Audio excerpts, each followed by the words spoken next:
அந்த மாதிரி தான் அப்போ வந்துட்டு அவங்க அனுப்புற மெசேஜ் அதுல டெக்ஸ்ட் டு ஸ்பீச் திரைவாசிப்பான் மூலமா அதை படிச்சிருவோம். படிச்சுட்டு அதை கடன்னு அவங்களுக்கு வந்துட்டு அவங்க பண்றதை விட வேகமா ரிப்ளை பண்ணிடுறேன். அது வந்துட்டு அவங்க நினைச்சுக்கிட்டாங்க போல. தெரியல சார், உண்மையாவே தெரியல. ஆனா ரொம்ப ஃபாஸ்டா பண்ணுவாங்க. நான் பண்றதுக்கு முன்னாடியே அவங்களோட எனக்கு வந்துடும். எனக்கு தெரியவே தெரியாது அவங்க விஷுவலி சேலஞ்ச். நான் லவ் சொல்ற வரைக்குமே எனக்கு தெரியாது. பிஎட் முடிச்சுட்டு ஒர்க் பண்ணிட்டு இருந்தேன் ஸ்கூல்ல. அப்பதான் நான் தான் ப்ரொபோஸ் பண்ணேன். அவங்க வந்துட்டு கரெக்டா லவ் சொன்னது 2013 டிசம்பர் மாசம் 21 நினைக்கிறேன். கரெக்டா அன்னைக்கு வந்துட்டு ஒரு பேப்பர் பிரசன்டேஷனுக்காக இருக்கும்போது அவங்க மெசேஜ்ல அனுப்புறாங்க இந்த மாதிரி அனுப்புனப்போ நான் வந்துட்டு நான் விஷுவல் இம்பேர்ட் சொல்றது எனக்கு பயம். அப்போ என் ஃப்ரெண்டு ஜெயமாலன் இங்க வந்திருக்காங்க. அவங்க கிட்ட சொல்லி எப்பா இந்த பொண்ணு இப்படி சொல்லுது, தயவுசெய்து அதுகிட்ட சொல்லிரு அப்படின்னு சொல்லிட்டு நான் சொல்லிட்டேன்.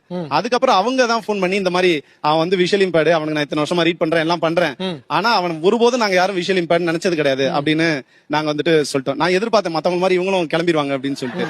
ஆனா அவங்க அதுக்கப்புறம் தான் இன்னும் ஸ்ட்ராங்கா வந்துட்டு ஆயிட்டாங்க. நார்மலா ஒரு சாதாரண தாய் தகப்பன் தன்னுடைய பெண்ணை ஒரு பார்வையற்றவன் கொடுக்கறதுக்கு யோசிப்பாங்க தான்.